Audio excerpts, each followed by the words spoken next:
que le hacían en la gráfica a una gran escritora mexicana, Socorro Venegas. Y ella hizo varios cuentos, varias novelas. El último cuento, el más reciente, se llama La memoria donde ardía. Y ella escribe en todo ese cuento acerca del dolor, poniéndose ella también como ejemplo, ¿no? Es una suerte de ficción con realidad. Y el periodista en esta entrevista le preguntaba a Venegas, ¿qué se pierde cuando realmente perdemos a alguien?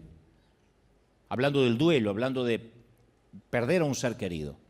Y ella dice, o responde en la entrevista, nos perdemos básicamente a nosotros mismos. Cuando uno pierde a un ser amado, ya no puede volver a ser el mismo por mucho que quiera. Uno se transforma en un ser mutilado. Y ese es el duelo más grande, el duelo de perder a las personas que fuimos antes. Porque no solo enterramos a un ser querido, sino que nosotros también enterramos sueños junto con esa persona. Entonces, el duelo es estar mutilado. Insisto, no volvemos a ser quien éramos antes del infortunio. Esto decía la autora. Y después agregó, en el momento del duelo, uno está en desventaja con el resto del mundo. Aparecen todos esos que suelen decir, si yo estuviera en tu situación ya me hubiese muerto. Si yo estuviera en tu lugar no sé lo que habría hecho. Y ella dice, a lo que dan ganas de decirle, híjole, ¿y por qué no te moriste, güey? ¿Te hubieses muerto? Pero todos parece que quieren solidarizarse, pero no lo pueden hacer. Y esa entrevista me hizo pensar acerca de la vasta serie de pérdidas que acumulamos en el trayecto de toda una vida y que de algún modo, como dice la autora, Socorro Venegas, van mutilando nuestro alma. Hay pérdidas devastadoras, la muerte de un hijo, el fallecimiento de un cónyuge, una discapacidad, el divorcio, violación, abuso sexual o emocional, un cáncer terminal, infertilidad, un suicidio, alguien que amamos nos traiciona. Otras pérdidas parecen más insignificantes, pero que también duelen. Parecen insignificantes para el resto, pero a nosotros nos duelen. Reprimidas o negadas, se apiñan en nuestras almas como rocas pesadas que nos oprimen, no nos dejan respirar, que nos asfixian, nos quitan el oxígeno. Nuestra piel comienza a arrugarse y envejecer, nos mudamos y nuestras amistades de siempre desaparecen, de a poco nos vamos desconectando, nuestros hijos se van creciendo y cada vez se hacen menos dependientes de nosotros y parece que ya no nos necesitan, y nosotros como padres necesitamos ser necesitados. En una mudanza perdemos algunas viejas y amadas fotografías que ya no podemos recuperar y de las cuales no teníamos copia. Un auto atropella a una mascota fiel. Son pérdidas más insignificantes, pero duelen. Otras son más difíciles de clasificar porque están más ocultas. Un bebé que nace muerto, un embarazo fallido, un aborto. Y la cuestión no es calcular si es una pérdida gradual, si es súbita, si es una tragedia, algo que esperábamos o no, si transita lo público, si transita lo privado. La pérdida es la norma de la vida. Perder cosas o perder gente es la regla, no es la excepción. Y sé que nuestras historias y nuestros temperamentos son diferentes. Aquí nomás somos un pueblo cosmopolita, una plétora de temperamentos, de caracteres, y que cada uno responde al dolor de manera distinta. No todos respondemos igual. Pero lo que no podemos es ignorarlo, ni el dolor nuestro ni el ajeno. Respondemos de manera diferente, pero no lo podemos ignorar. Durante muchos años en nuestras iglesias, las iglesias en general, minimizamos las pérdidas. Y esto nos llevó a una absoluta sensación de superficialidad, a una profunda falta de compasión, de empatía. Es como que se nos metió en el subconsciente colectivo de que llorar una pérdida, estar en duelo, es tener poca fe. Entonces nuestra cultura cristiana minimiza la tragedia, minimiza las pérdidas. Como que nuestra capacidad para la empatía con el dolor está casi perdida. Nos cuesta entender que alguien está sufriendo mucho tiempo, porque todavía está atravesando el duelo o el dolor. Y cuando nuestra vida experimenta una pérdida, nos enojamos con Dios. Es tanto la cultura de la superficialidad, que no queremos que nada nos duela, que cuando algo nos duele, lo tratamos como que fuese una invasión alienígena, como que es algo procedente del espacio exterior, que esto no estaba en los planes ni de Dios, ni siquiera del diablo. El diablo no puede ser tan malo para que me pase esto. Es como que nos sorprende en sobremanera que algo nos tenga que doler. Entonces lo ignoramos. Queremos ser indiferentes ante las pérdidas, ante los dolores, ante los duelos. Y yo me pregunto, si tanto ignoramos el dolor, ¿por qué hay tanta gente depresiva, aún en la iglesia? ¿Por qué aún en las congregaciones hay una explosión de drogas prescritas para el insomnio, para la ansiedad, como nunca antes en otra generación? Nos cansamos de oír en consejería pastoral la cantidad de gente que se empastilla para dormir, porque de otra manera no puede conciliar el sueño. No estoy minimizando el dolor, digo, ¿por qué? Si lo ignoramos, hay tanta gente que depende de psicofármacos para poder tener un poquito de paz. Jesús definió el proceso del crecimiento en la vida con estas palabras, y lo dijo de manera literal, al punto, como siempre él hablaba de manera que no quede en duda. Dijo, si el grano de trigo, Juan 12:24, perdón. Si el grano de trigo no cae en la tierra y muere, queda solo. Pero si muere, lleva fruto, lleva mucho fruto. Si no muere, queda solo. Si muere, lleva mucho fruto. Si el grano se guarda en una cajita, sigue siendo grano. Estéril. Tengo un grano, sí, pero no se reproduce. Para que crezca, para que traiga fruto, tiene el grano que morir. No estar enterrado, sino estar plantado. Entonces Jesús, todo el tiempo que habla, caracteriza la vida cristiana como una muerte. Hay que morir. Todas las palabras y todo lo que el Señor hablaba es, tienes que morir para poder resucitar, tienes que pasar por la cruz. Y la iglesia tenemos una posición única, me parece a mí, no sé cómo decirlo, un privilegio, una providencia, para acompañar a la gente en las coyunturas críticas de sus vidas, en esos momentos donde se siente morir o literalmente muere a algo. Estoy hablando de muerte de seres amados, enfermedades serias. La iglesia debemos entender los divorcios, los traslados geográficos, con todo lo que significa dejar atrás el mundo conocido para aventurarnos de nuevo a algo que no teníamos ni idea ni en mente, una cultura distinta, un idioma diferente en este caso. Esos son los momentos de discipulado para ayudar a las personas a salir de nuestra tendencia cultural de adormecer, de ignorar el dolor. Tenemos la oportunidad única de abrazar a la gente y decirle, estás pasando dolor, este es el sitio correcto, no podrías venir a otro lugar. Pero tristemente, durante años, y esto es una autocrítica, hemos visto a personas que han sufrido abuso en su pasado y nunca le hemos permitido transitar su dolor. Le decimos, no recuerde el pasado. No vaya para atrás, porque ahí no conocías a Cristo y no le permitimos que haga la transición, el duelo, como decíamos el domingo pasado. Para poder avanzar a veces hay que retroceder y ver qué hicimos mal para no repetir el error. De otro modo estamos condenados a repetirlo. Celebramos el Día de las Madres y a veces nos olvidamos de ser sensibles o empáticos con las parejas estériles, con las mujeres solteras, para las cuales el Día de la Madre es el domingo más difícil del año, porque sus sueños de concebir se alejan más y más. Pero nosotros nos olvidamos de esas mujeres y decimos, es el Día de las Madres. No digo que con esto no lo vamos a celebrar, digo que nos olvidamos de la empatía de las mujeres que en un día normal y tradicional están sufriendo. La gente pierde un hijo y nosotros lo exhortamos que rápido vuelvan a su vida normal como les sea posible. Perder un hijo que no tiene nombre, que es un dolor que presumo no se va nunca.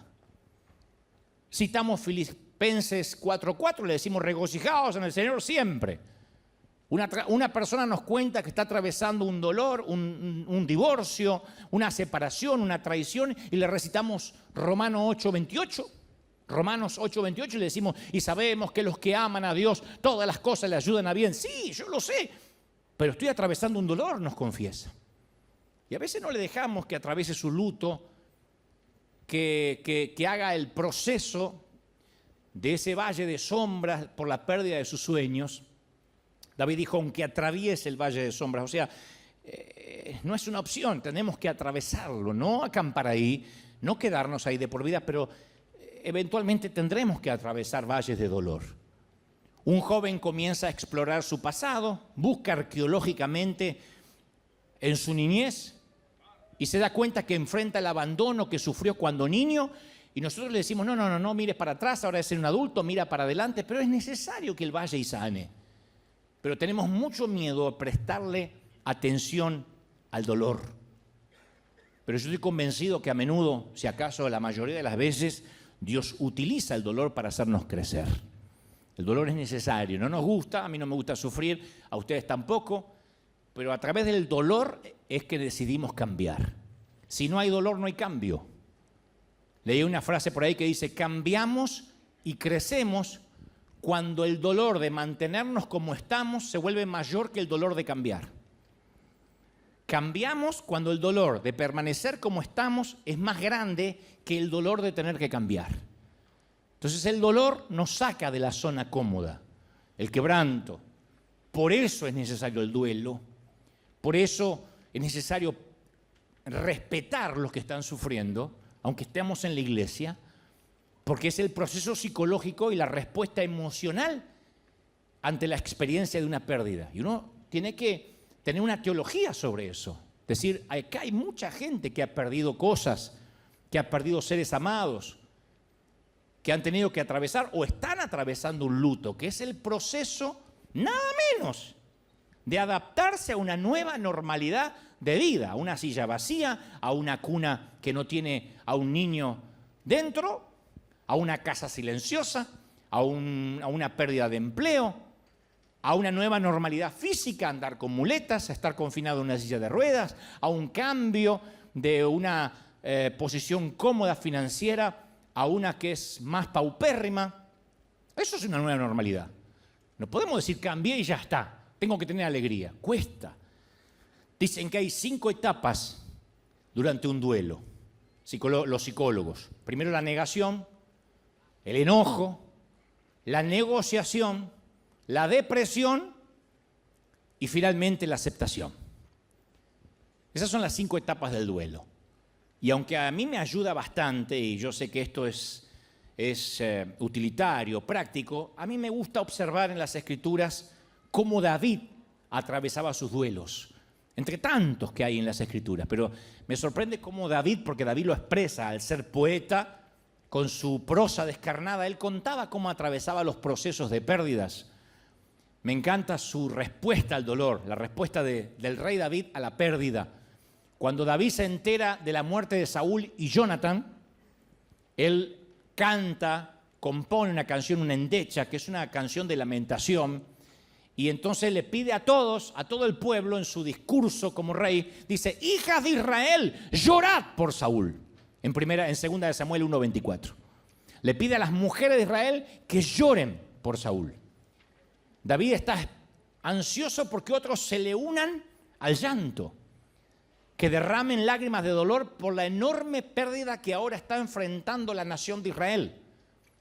Es como que reconoce que se perdió una etapa preciosa, que se ha ido y que no va a retornar. No dice, menos mal que se murió Saúl, ahora yo soy rey. No, él dice, vamos a llorar.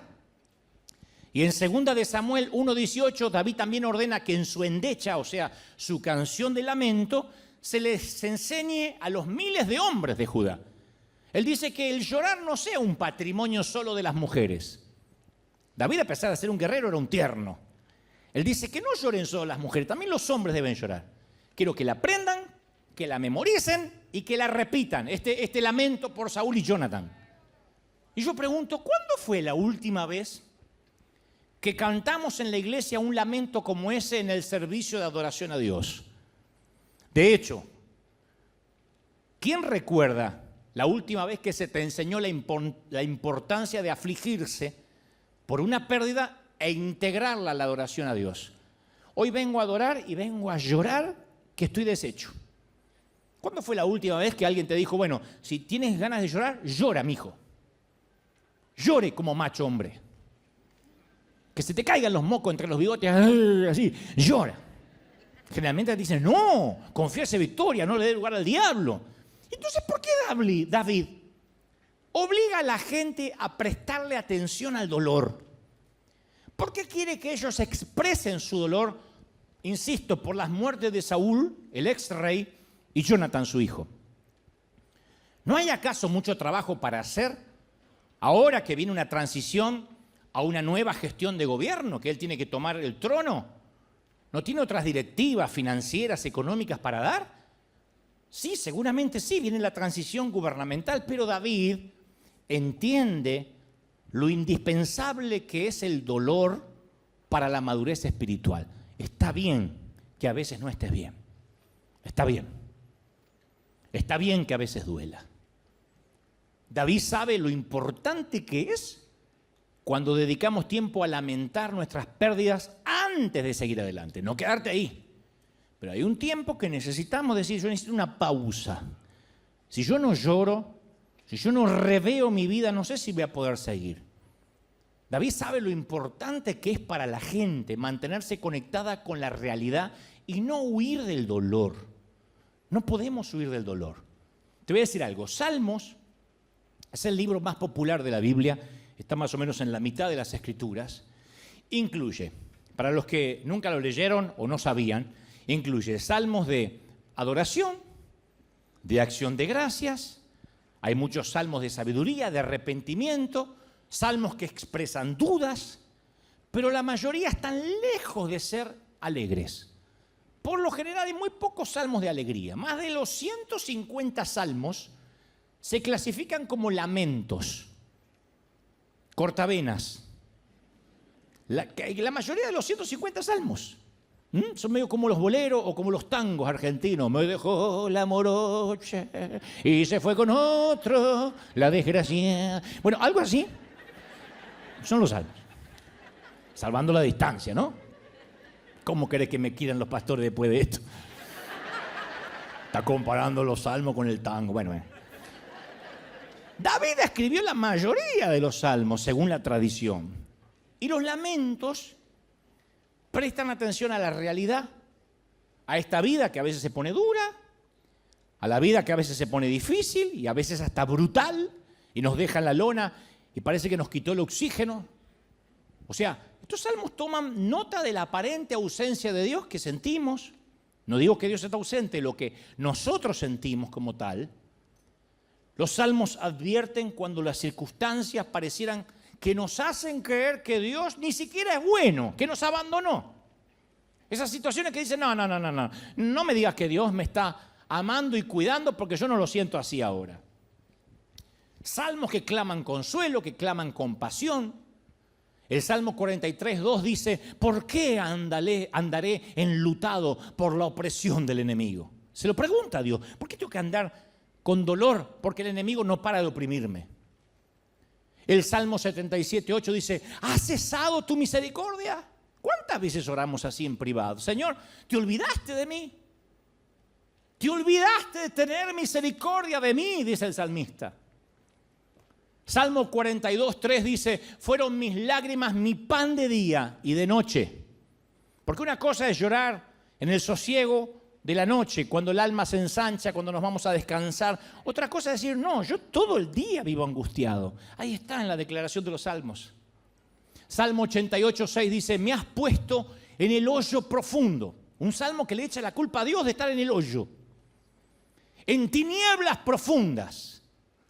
Sobre mí parece que reposa tu enojo. Me has afligido, Señor.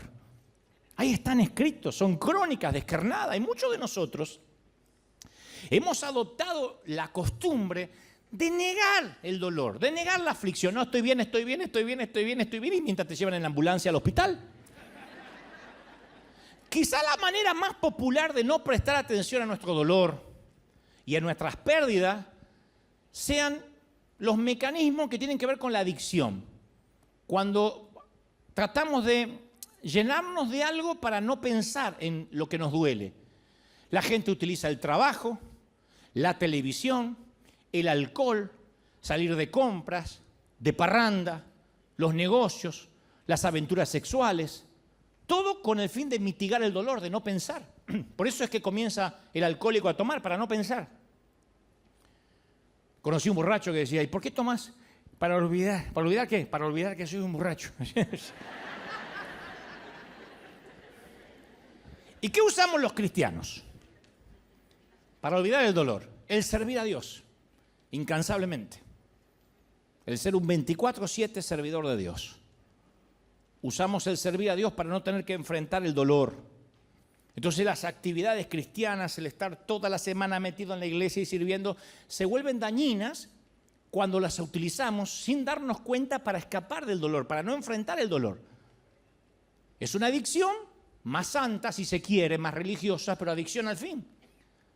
Porque tenemos la presión de mostrar una imagen madura, espiritual. Eso nos persigue a la mayoría, demostrar que todo está bien.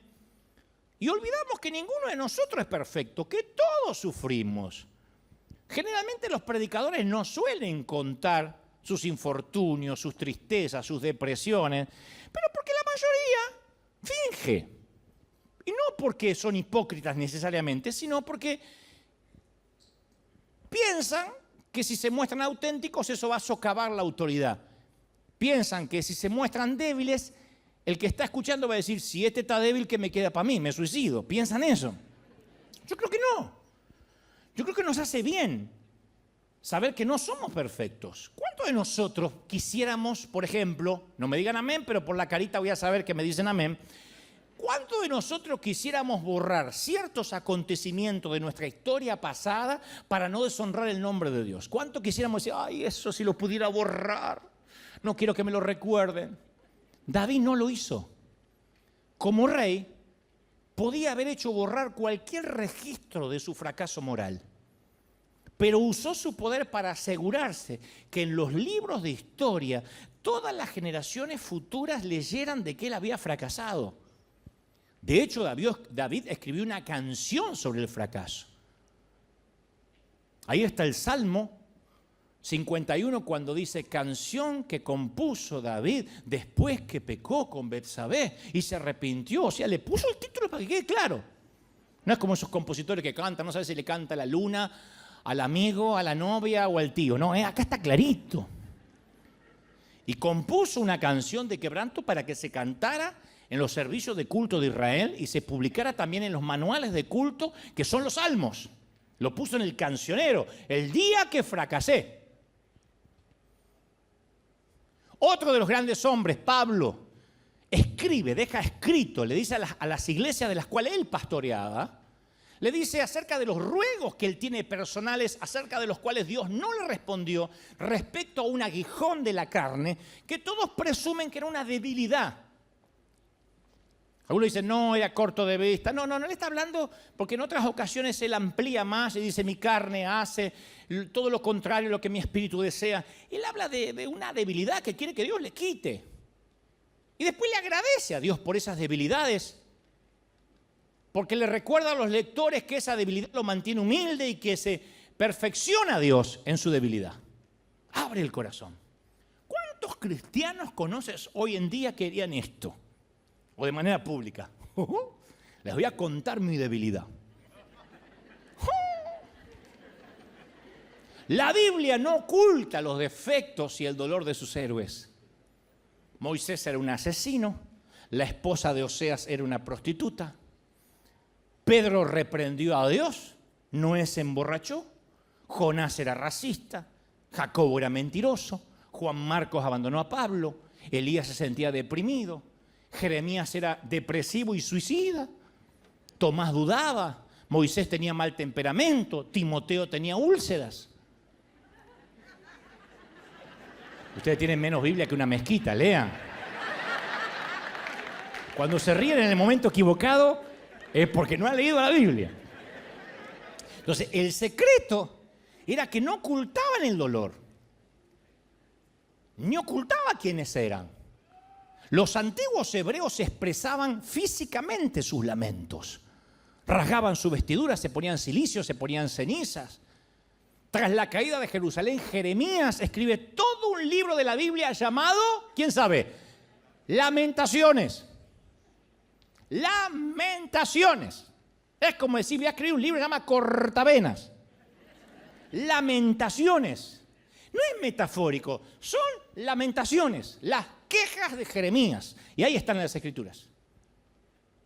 Imagina a Jesús, según Isaías 53:3, varón de dolores, en las siguientes situaciones. Está ante la tumba de Lázaro y en lugar de llorar como lloró por su amigo, dice, bueno, andando todo el mundo, vamos, María, Marta, empodérense, chicas. Power, empodérense. Chicas, chiques, chicos, imagínense. Yo me ocupo de esto, vamos, Lázaro, vamos a sacar la bendita al pibe. No, lloró. O cuando Jesús estaba en la cruz, en lugar de clamar, Dios mío, ¿por qué me has desamparado? Le hubiese gritado a la cruz, bueno, no es para tanto, grito de júbilo. Entonces, afligirse es indispensable para una espiritualidad real. Que no es lo mismo que vivir en un estado depresivo, sino pasar momentos tristes. Por eso siempre digo que no hay catástrofe más grande que la vida espiritual que no tiene realidad, que no es genuina.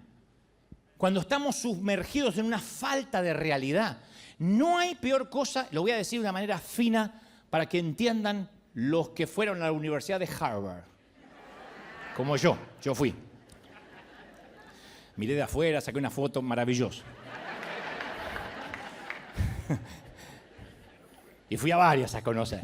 Pero yo quiero que lo entiendan de esta forma. No hay peor cosa que ser cristiano y vivir en medio de una nube de flatulencia religiosa. Una nube de gas mental. Cada vez conozco más gente viviendo ahí. Es como que la religión nos da licencia un montón a que a veces vivamos en un mundo de fantasía irreal, una vida inflada con anabólicos, que no se condice con la realidad de lo que sufre la gente. Por eso a veces somos tan poco creíbles. He conocido a lo largo de este peregrinar cristiano desde gente creyente que deja el trabajo porque Dios le dijo que tiene que vivir por fe. Tiene 8 hijos y Dios anoche en una revelación le dijo, deja el empleo y vive por fe. A creyentes que se metieron en proyectos faraónicos que terminaron quebrando su vida, su matrimonio, porque Dios se lo mostró en una revelación a él, incomprobable, pero Dios se lo mostró. Después de comerse 7 tacos, se fue y tuvo revelaciones. Hasta personas que se dejaron morir por no ir a un médico a tiempo, porque se iban a curar en el nombre del Señor. Hasta otros que se autonombraron pastor y sin ningún background, sin ninguna preparación, se abrieron una iglesia propia porque no estaban de acuerdo con su pastor local. Nadie los comisionó, nadie los ordenó bajo el pretexto, me lo dijo el Señor, que abra una nueva iglesia donde haya más amor. Eso es la flatulencia mental, la falta de realidad. Y la verdadera vida espiritual no es una huida de la realidad, sino un compromiso absoluto con la realidad. Por eso no tenemos que eludir nuestras heridas, buscar atajos espirituales, porque el dolor es un gran maestro. El pasar por estas situaciones difíciles nos enseñan cómo vamos a aconsejar a otras parejas, a otros padres, a otros abuelos, si nunca hemos sido pareja, padres ni abuelos, si nunca hemos sabido lo que se siente tener un hijo. ¿Puede alguien que nunca fue mamá aconsejar cómo ser mamá a una que sí parió? No. ¿Podemos entender lo que vive un enfermo terminal de cáncer si nunca tuvimos más que un resfrío? A veces el dolor nos conduce por situaciones difíciles, pero termina enseñándonos, haciéndonos docentes para poder tener empatía con los que sufren. Job lo perdió todo en un solo día. El profeta en un solo día pierde todo: familia, riquezas, salud. Y muchos de nosotros experimentamos pérdidas, pero bueno, a lo largo de toda una vida, ¿no? No en un solo día. Pero sí perdemos cosas. Perdemos nuestra juventud. Bueno, ustedes, no yo tanto, pero ustedes están perdiendo la juventud. No hay forma de detener el proceso del envejecimiento. Ni con cirugías plásticas, ni con cosméticos, ni con una buena dieta, ni con ejercicios diarios. El proceso del envejecimiento, la ley de entropía no se detiene. ¿Quién no ha perdido sus sueños? El sueño de una carrera que quería seguir, un matrimonio, los hijos que esperaba. Y también experimentamos pérdida cada vez que emigramos a un nuevo país, así te vayas a un mejor país. Así salgas de Venezuela, de Buenos Aires, de México y te vayas a Suiza. Hay pérdida de lo conocido, de los seres queridos. La mayoría de nosotros experimentamos una pérdida catastrófica en uno o en varios momentos de la vida. Cuando un miembro de la familia muere repentinamente, un infarto o un ACV, cambió radicalmente la historia de tu apellido. Cuando nuestro cónyuge tiene una aventura con otra persona, cuando nos encontramos solos después de un divorcio doloroso, cuando nos diagnostican un cáncer, cuando nos despiden después de 20 años en la misma empresa, en la misma compañía, de un trabajo estable, cuando nuestro hijo nace con una discapacidad seria y sabemos desde que es chiquitito que posiblemente nunca se va a casar, nunca conducirá un automóvil, nunca tendrá autonomía. Y lo sabemos desde que tiene 5, 6, 7 años, que ese niño va a vivir con nosotros y que algún día nos vamos a morir y ese chiquito va a quedar, o ese hombre con mente pequeña, mente de niño, va a quedar a merced de quienes quieran soportarlo, porque solo un padre lo puede amar así. Solo una mamá lo puede amar así. Infertilidad, aborto, amistades rotas, pérdida de la memoria. Nos sentimos traicionados por una tradición de la iglesia, por algo que creíamos y que ahora tenemos una revelación y decimos, ¿cómo perdí tanto tiempo siendo religioso? Nos sentimos traicionados por un pastor, incluso a veces por Dios mismo. Perdemos nuestras ilusiones acerca de esta nueva familia en Jesús, que es la iglesia. Y decimos, ay, me encanta River, hasta huele bien, qué lindo. Y después, ¿cuánto tiempo tardamos en darnos cuenta de que no es la iglesia perfecta? Ni hay gente perfecta como lo esperábamos. Y nos desilusionamos. De hecho, cierta gente aquí nos desilusiona. Y Job supo de esas pérdidas, de esas desilusiones. Job era el Elon Musk, el Jeff Bezos, el Bill Gates de la época. La Biblia dice que tenía 7.000 ovejas. Nos abruma la riqueza que tenía. 7.000 ovejas. Tenía 3.000 camellos, que eso era carísimo. 3.000 camellos. 500 yuntas de bueyes, 500 asnos. Una gran plantilla de empleados. Hoy habríamos visto su rostro siempre en la portada de Forbes, todos los años, porque era el hombre más rico del mundo.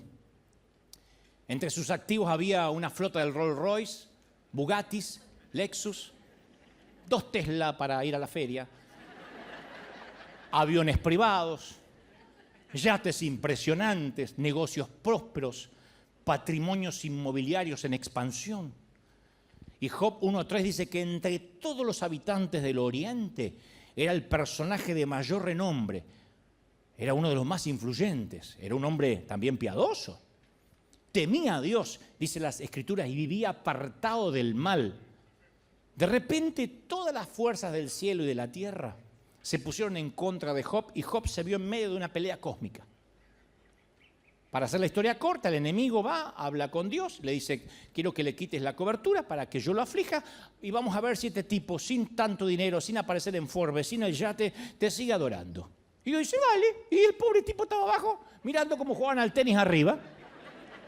Cayeron rayos, un tornado desató su furia, el hombre más rico de sus tiempos había quedado en la ruina, sus 10 hijos murieron en un desastre natural, 10 funerales, enterrar a un hijo es doloroso, 10.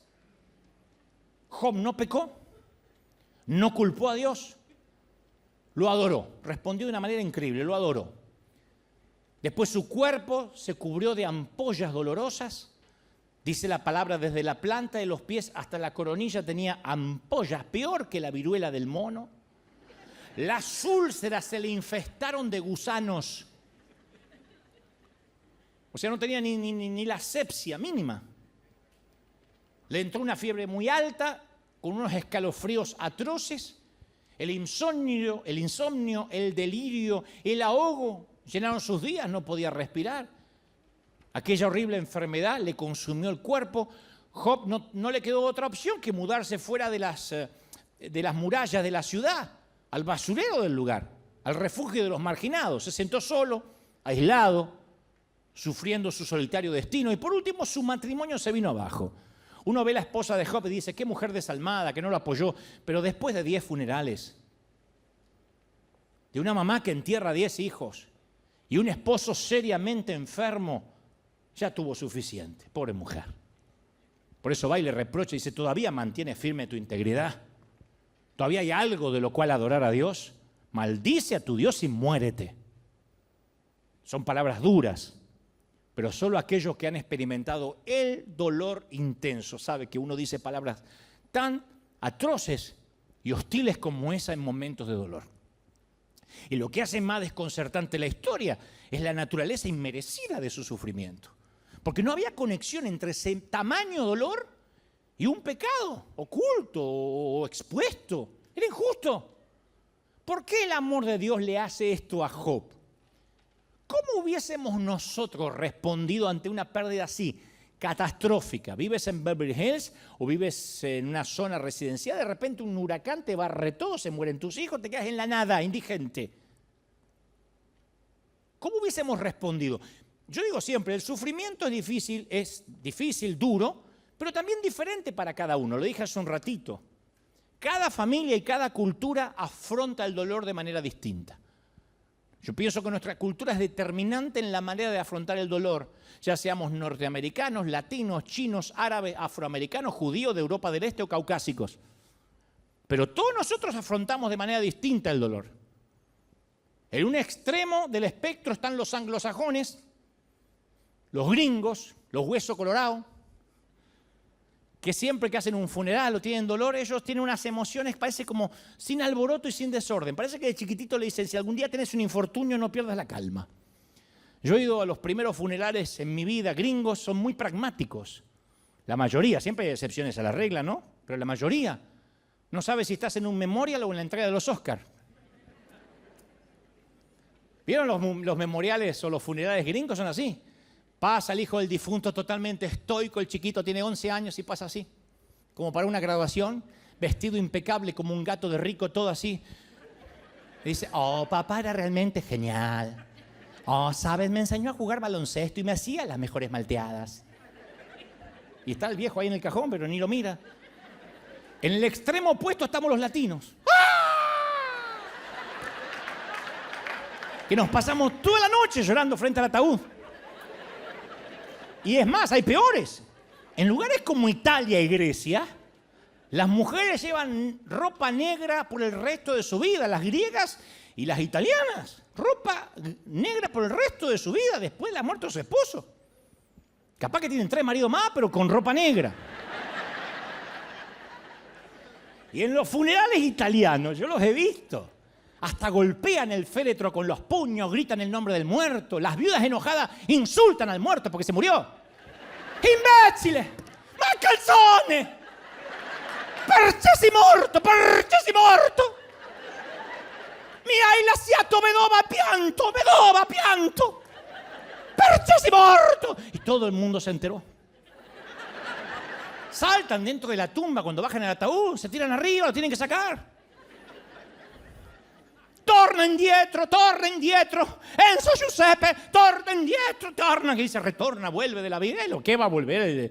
Enzo se quiso mandar a mudar hace años y ahora tiene la oportunidad.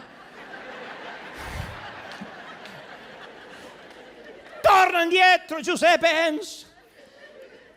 Y nuestra cultura cristiana, ¿cómo es? Tratamos de evitar el dolor. Pensamos, no, esto que me pasa no es de Dios, debe estar relacionado con mis pecados. Lo mejor es que me mantenga un tiempo lejos de la iglesia hasta que me recupere. Fíjate vos, qué locura, qué ironía, qué contrasentido. La gente abandona la iglesia porque se siente mal para ir a la iglesia. Es como decir, estoy demasiado enfermo como para ir al hospital. Esperás que me recupere y ahí veo al médico para no decepcionarlo. ¡Una locura! ¿Y cuál es el corazón del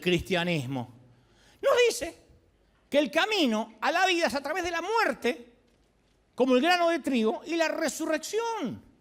Ahora, yo sé que es más fácil predicarlo que vivirlo, yo no sé. Pero tenemos que familiarizarnos con el dolor y decir, sí, ahora me toca pasar esto. Mira, cuando somos chiquitos, se crea una barrera. El cerebro está tan bien diseñado por Dios que cognitivamente el cerebro crea una barrera defensiva para librarnos del dolor. Eso es uno de los más grandes regalos de Dios. Por ejemplo, si un nenito, una niña, un niño experimentó abuso en su niñez, sexual o emocional, la negación es un mecanismo sano de supervivencia. Es como que la mente, para proteger al niño, la propia mente del niño le quita, evita el sufrimiento y le permite al niño soportar esa circunstancia dolorosa en la mayoría de los casos. Es muy saludable no experimentar esos dolores cuando uno es un infante, con el fin de sobrevivir emocionalmente. No obstante, la transición a la adultez nos exige que maduremos y superemos esos mecanismos de defensa de la negación y mirar de frente a la realidad. Porque Jesús dijo, y conoceréis la verdad y la verdad os hará libres. Pero si no conocemos la verdad, nunca tendremos libertad. Entonces, inconscientemente muchos llevamos a la vida adulta muchos mecanismos de defensa para protegernos del dolor. Y en esa etapa de la vida adulta bloqueamos nuestro crecimiento espiritual y emocional, como dije el domingo pasado. Entonces tenemos muchos mecanismos de defensa contra el dolor, especialmente los cristianos. Lo anestesiamos, número 1. En el peor de los casos, con una botella de tequila, con vino, con una hora de pornografía en internet, con sexo casual. Número 2, lo negamos. Pretendemos que nada nos duele, ingeniamos un plan para que nadie note que estamos sufriendo y toda la vida es una farsa. Número 3, lo minimizamos.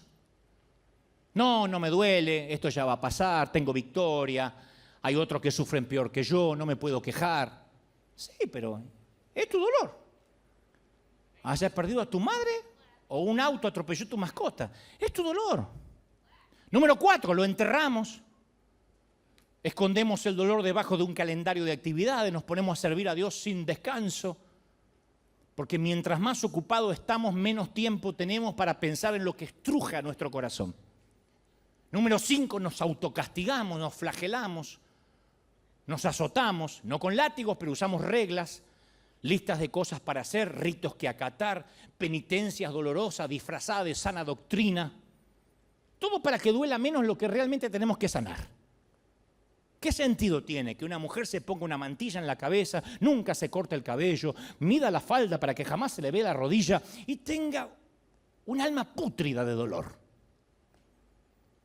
¿De verdad Dios va a ver el envase, lo de afuera?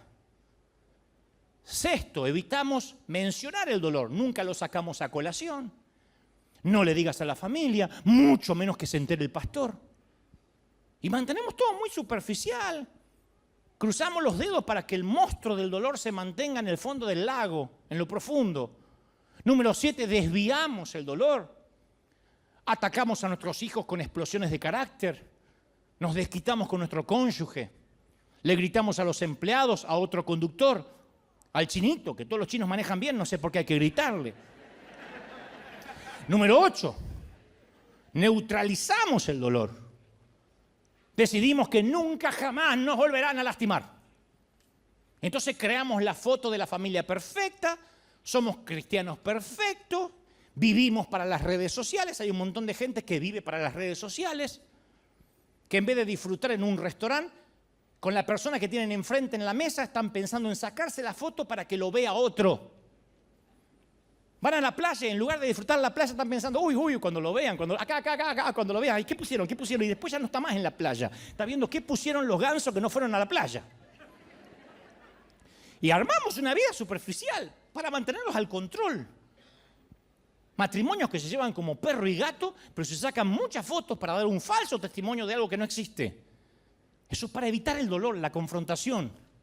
Y Job nos presenta una manera brillante de cómo debemos salir del dolor en la familia de Jesús, sin importar la cultura, el temperamento o el género. En primer lugar, él le presta atención al dolor, al igual que David. Lloren, hijas de Jerusalén, por Saúl y Jonathan. Bueno, Job es igual, le presta atención. No lo ignora, no lo minimiza. Por eso digo, tenemos poca teología en la congregación para el enojo, la tristeza, para el duelo, para la depresión. Nos preguntan, ¿cómo estás? En victoria, aleluya, en victoria. ¿Quién va al médico y te dice, ¿por qué vino? No sé, porque estoy perfecto, aleluya. ¿Quién va?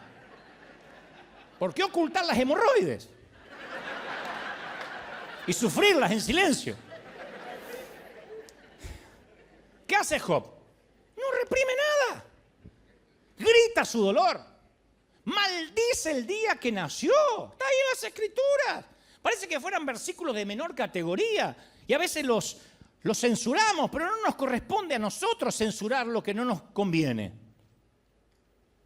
Dice Job que perezca el día que fui concebido y la noche en que fue anunciado nació un niño. Ojalá que ese día se vuelva oscuridad. Job 3:3. Le grita en una oración osada, le grita a Dios. Le dice exactamente cómo se siente, como si Dios no lo supiera. Hay 35 capítulos de cómo luchó contra Dios. Dudó, lloró, volvió a dudar, lloró, gritó. Se preguntó dónde estaba Dios y por qué le sucedía todo eso. No evitó el horror de la situación, lo enfrentó, dijo, este dolor me está pasando. Número uno, decir, a mí me está pasando un dolor. Por eso vengo a River, porque estoy en un dolor. Por eso estoy escuchando el servicio por streaming, porque estoy con dolor. No está mal, no es pecado. Si no, el Señor nos hubiese llamado varón de dolores, según Isaías. En segundo lugar, transita el duelo del dolor, lo transita.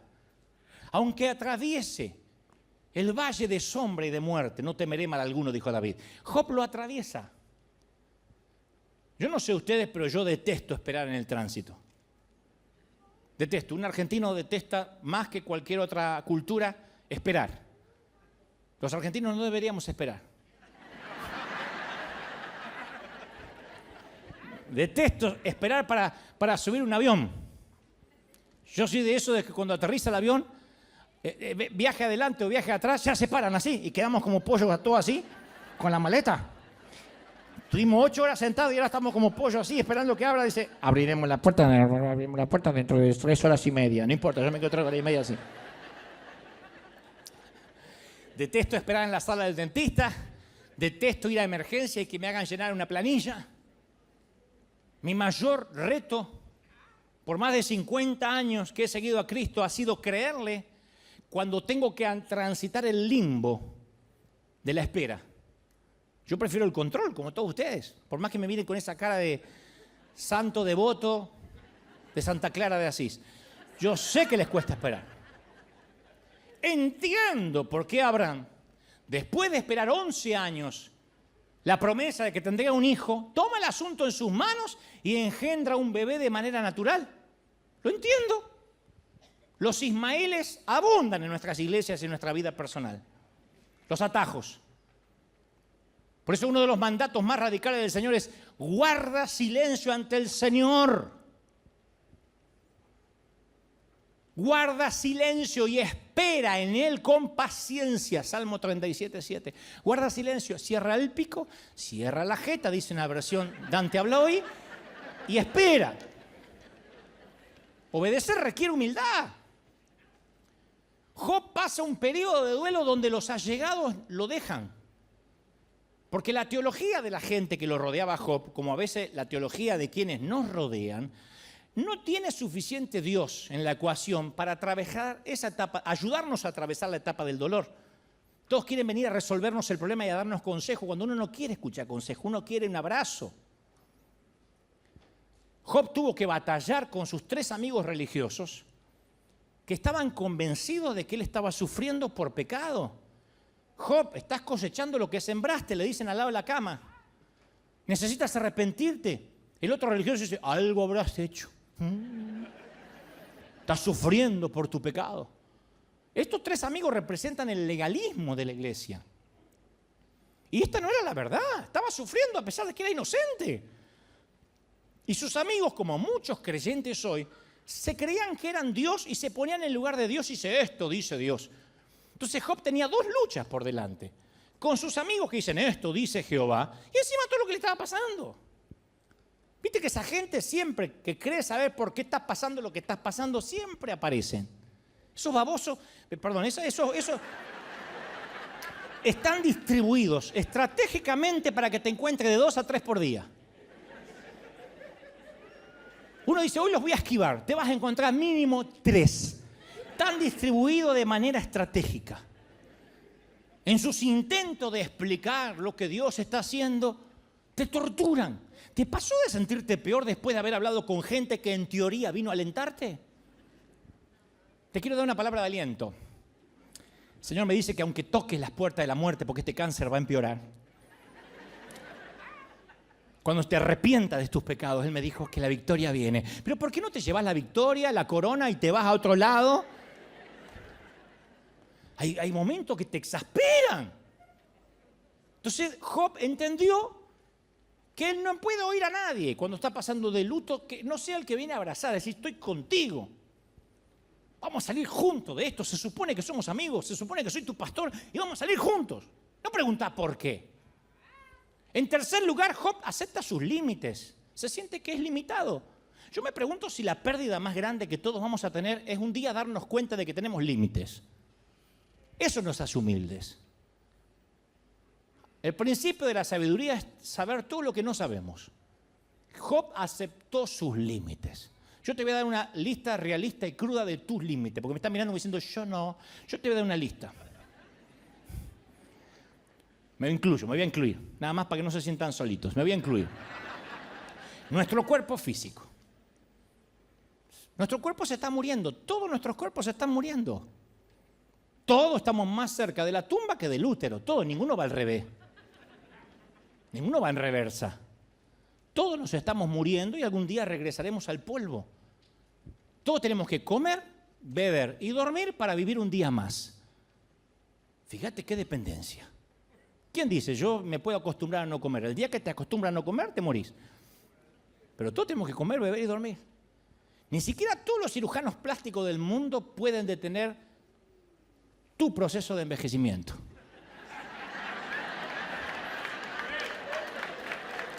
No puede. Otro límite. Nuestra familia de origen.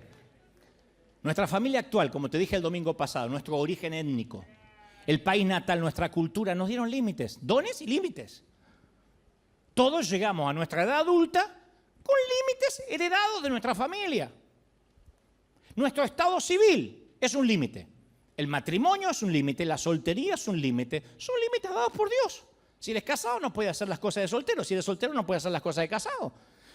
El número de niños que tengas es un límite. No es lo mismo un matrimonio que tiene 2 hijos a uno que tenga 14.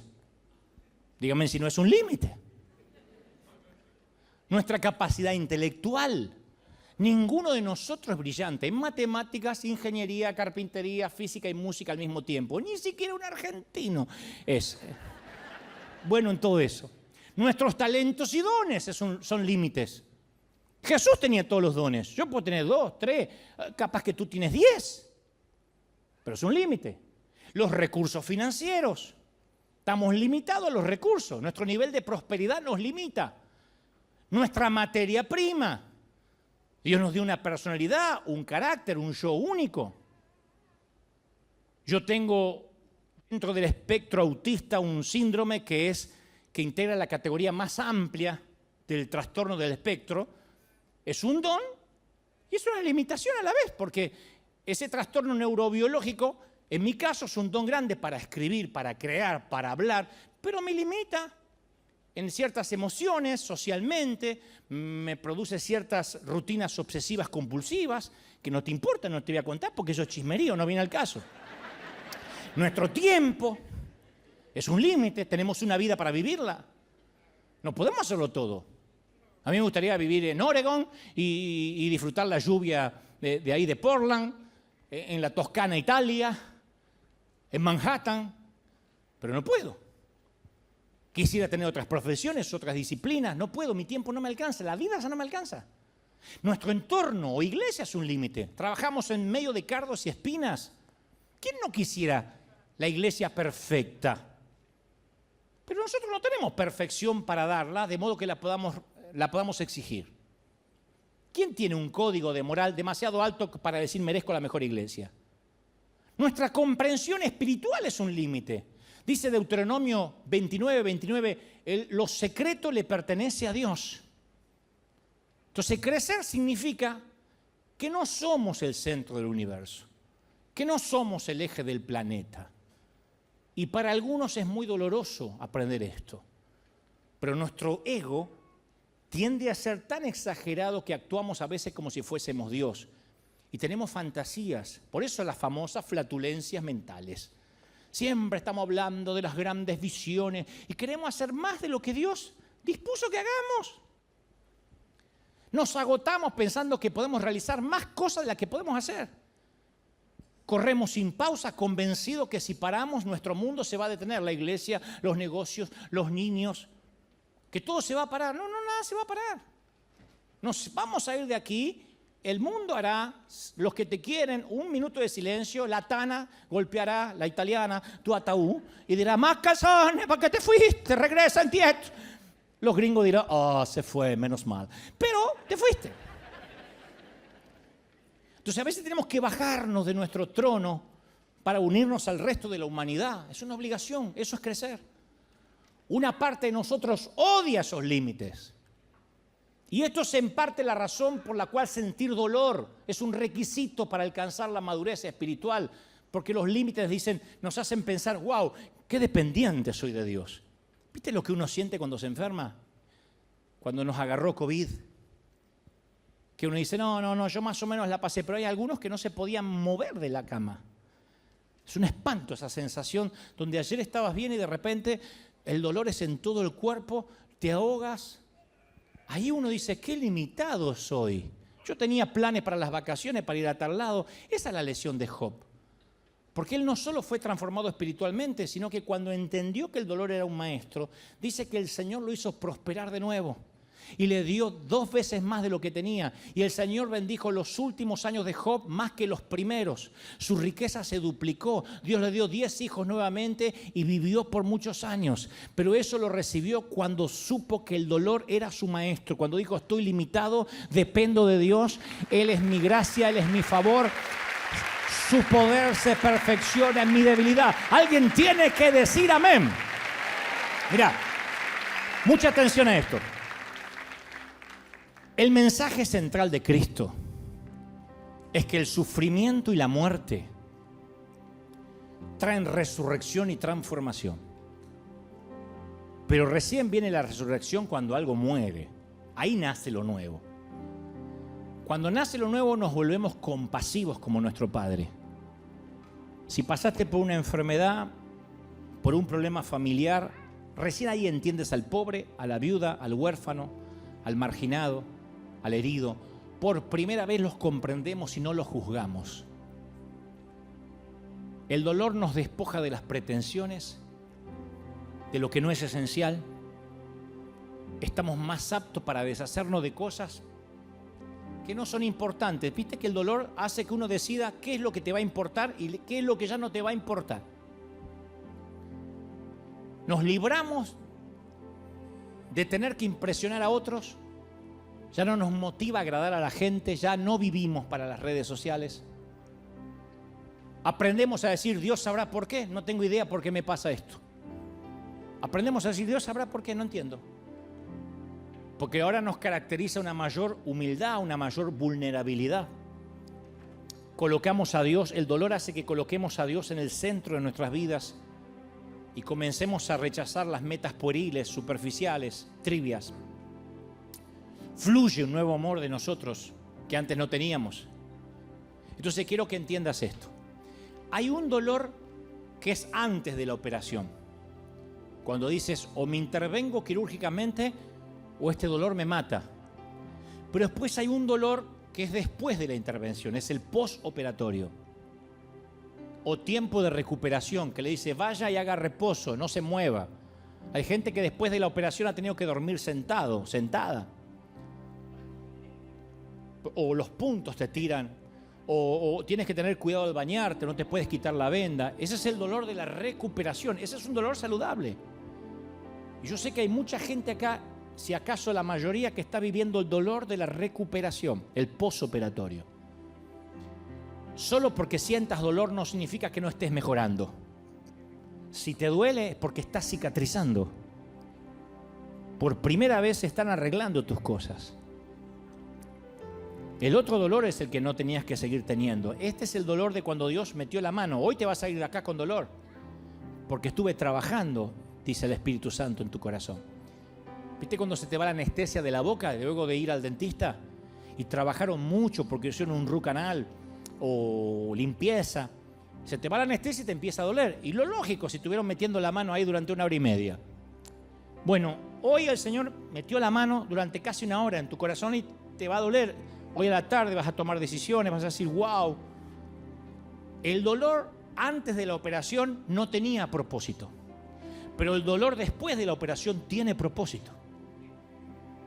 Tampoco puede haber nacimiento a lo nuevo sin dolor. Las mamis saben de esto. El crecimiento duele. Y lo más importante, la iglesia, una vez que aprende a absorber el dolor y crece a través de él, llega a entender el rico fruto de la compasión divina hacia los demás. Solo el gran maestro del dolor nos da la capacidad para amar a los demás como lo hizo Jesús. Si no, no podemos amar. Muéstrame a alguien que la vida lo ha golpeado y te voy a mostrar a alguien lleno de misericordia por el dolor ajeno.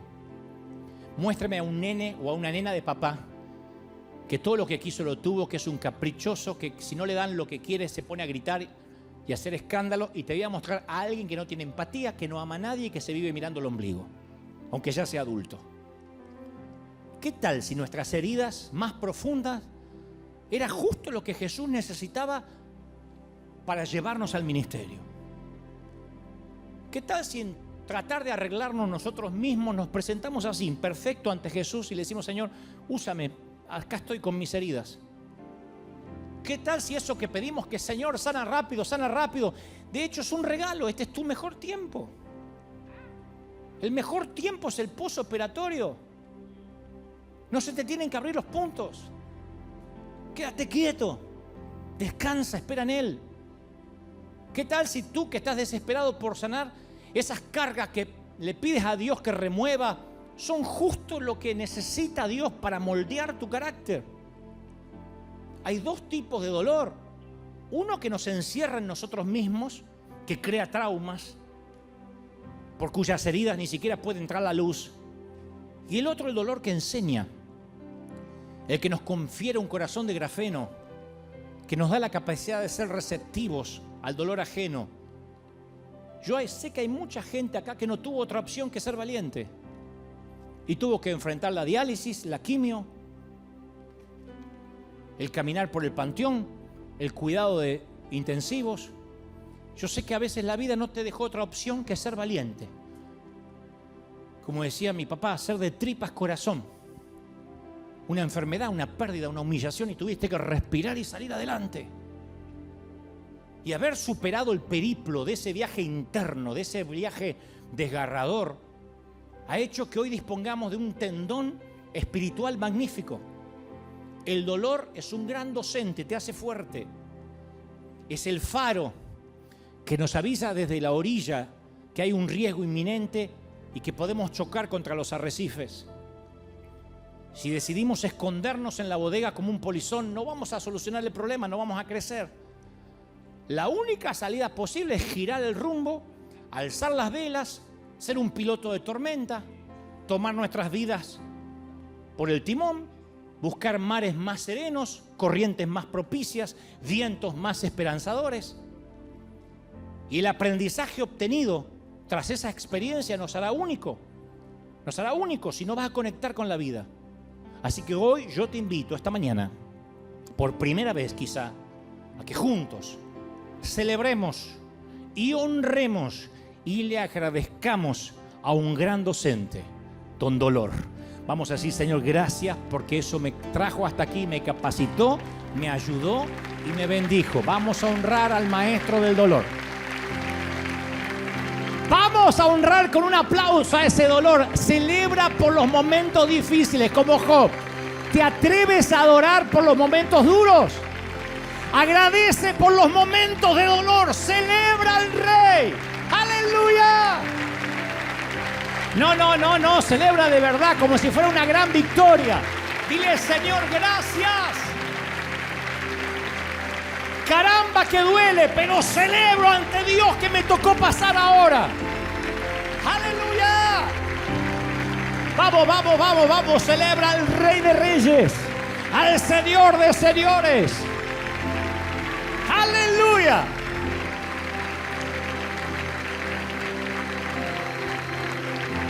Esta semana escuché un secreto que te lo voy a regalar, una perla más antes de que te vayas. La escuché de un gran predicador. Él dice que ha entendido a lo largo de las crisis y los dolores que ninguno de nosotros puede achicar, hacer que sea más pequeño la transición del dolor de aquel tiempo que ya Dios determinó. Si Dios dice que son 3 meses, son 3 meses de recuperación. Si te operas los intestinos o te hacen un vaciado, lo que sea, son 4 o 5 meses de postoperatorio. Nadie puede achicar el tiempo que Dios dispone en el proceso. Lo que podemos es alargarlo. Levantarte a hacer ejercicios, moverte de la cama si te dijeron que no. Dios dice, son 3 meses para salir de Egipto y entrar en la tierra prometida. Nadie podía hacerlo menos de 3 meses, pero sí pudieron alargarlo hasta 40 años. El tiempo que dure tu dolor, más de lo que Dios dijo que tiene que durar, es tu decisión. El dolor nos va a ocurrir a todos, el sufrimiento es una opción. Entonces uno tiene que decir, Señor, tú has estipulado un tiempo porque me quieres procesar, me quieres enseñar muchas cosas. Te pido que yo no sea quien alargue ese tiempo, que no haga cosas que no me están permitidas en este duelo. Quédate quieto, descansa en el Señor. No hay nada que puedas hacer, ¿me oíste? No hay nada que puedas hacer. Solo espera en el Señor, confía en Él. Es duro confiar en Él y sí, a veces no se ve nada, pero sigue confiando en Él. Él fue fiel, Él no ha cambiado a pesar de tu infidelidad. No estires, no alargues el proceso del dolor. No la friegues, no la arruines. Hoy te vas operado, yo acabo como cirujano de cerrar lo que abrí. Voy a quitarme los guantes. Acabo de transmitirte lo que creo Dios me dijo que te diga. Ahora quiero que llegues a casa, te recuperes, no estires el tiempo. Ven a ver a Dios inmediatamente, consulta a tu médico todos los días. Lee la prescripción médica todas las mañanas, si es posible, todas las noches, sea lo primero que hagas cada mañana. Y lo último cada noche es antes de irte a descansar, lee la prescripción médica. No corras tras el efecto placebo. No me duele, no tengo nada, estoy en victoria. Dile, sí, Señor, me duele. Sí, Señor, estoy triste. Sí, Señor, estoy angustiado. Eso es normal. Corre al médico cada vez que lo necesites. Tú no querrías que tu hijo te oculte lo que siente. No le ocultes lo que sientes a Dios. Y vas a ver cómo día a día empiezas a sanar. Y empiezas a sanar. Y empiezas a sanar. Y día a día el dolor es menos. Y es menos. Y es menos. Y cuando mires hacia atrás, va a ser una anécdota menor. Va a ser una etapa de tu vida donde aprendiste. Y la vida te va a encontrar más maduro. Y más sólido. Y más lleno de compasión. Y antes de criticar a una pareja que se lleva mal, antes de criticar a alguien por una mala elección sexual, antes de señalar al que se viste diferente, el dolor te habrá hecho pasar por la humillación y sabrás entender a los que piensan distinto, a los que viven diferentes realidades. El corazón se te va a llenar de misericordia, porque solo un soldado que estuvo en la guerra y está herido y tiene cicatrices sabe lo que es asistir a otro herido. Los demás son religiosos, son museos de santos, son muñecos de cera religiosos, cáscaras vacías con sonrisas pintadas. Pero en River somos gente que sufre, que ha sufrido y vamos a por los perdidos. Vamos a por los heridos. Alguien tiene que decir amén. ¿Cómo te ama el Señor? ¡Aleluya! ¿Cómo te ama el Señor? Vamos a por los perdidos. Vamos a por los heridos, por la gente rota. ¡Aleluya! Vamos, celebra al Rey de Reyes. El Rey está en casa hoy. Uy. Di conmigo fuerte, para que toda la gente de los continentes repitan. Di conmigo: Señor Jesús, entra en mi corazón, perdona mis pecados. Esta oración es impresionante, ¿eh? Dile: anota mi nombre en el libro de la vida. Hazme una nueva criatura. Ayúdame, Señor. Ahora levanta las manos, quiero orar por todo. Y tú también ora. Vamos a orar por los que están en casa. Vamos a orar por los que están necesitando salir del trance, por los que están en duelo. Hay aquí familias que literalmente están atravesando duelos. El domingo pasado oré por una querida hija de nuestra congregación, que su hijo fue asesinado hace días atrás. Y entonces ella decía: tengo tanto dolor. Y yo le decía: no puedo hacer más nada que abrazarte, mija. Mami, yo te estoy abrazando y decir: estoy contigo, saldremos juntos, no vas a salir sola del valle de sombra y de muerte. Y yo estoy haciendo lo mismo ahora contigo, donde estés, en tu casa, acá. Te abrazo para que salgas de este duelo. Los que están atravesando el duelo de cosas rotas, de cosas perdidas, de sueños fallidos. Para aquellos que van a enterrar junto con su separación recuerdos. Para aquellos que están enterrando junto con un ser querido que se fue, la nostalgia de lo que fuiste alguna vez. Y como dijo aquella periodista, sientes que el espíritu está amputado. Y no hay prótesis para espíritus amputados. No hay prótesis. Lo que hay es cicatrización. Y dile al Señor: yo quiero atravesar el duelo contigo, no me sueltes. Yo te aseguro que estás en un ambiente controlado. Te sientes solo, pero estás en un ámbito controlado. Es una suerte de vivero donde estás.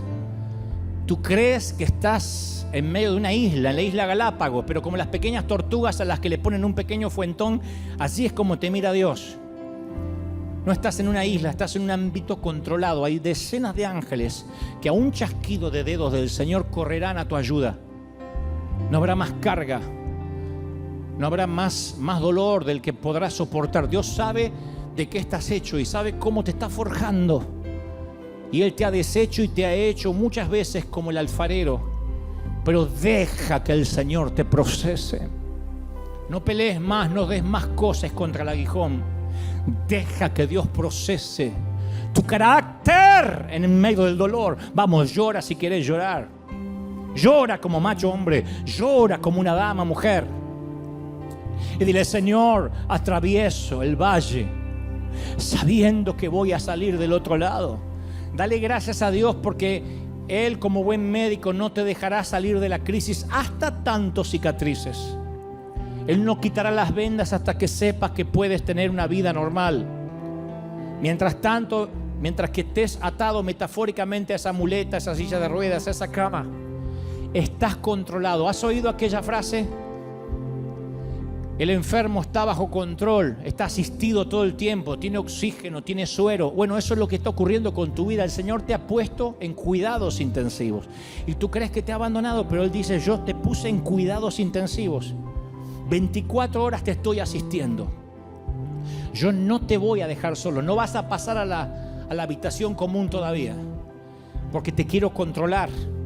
Porque tengo planes y proyectos para ti muy grandes, dice el Señor.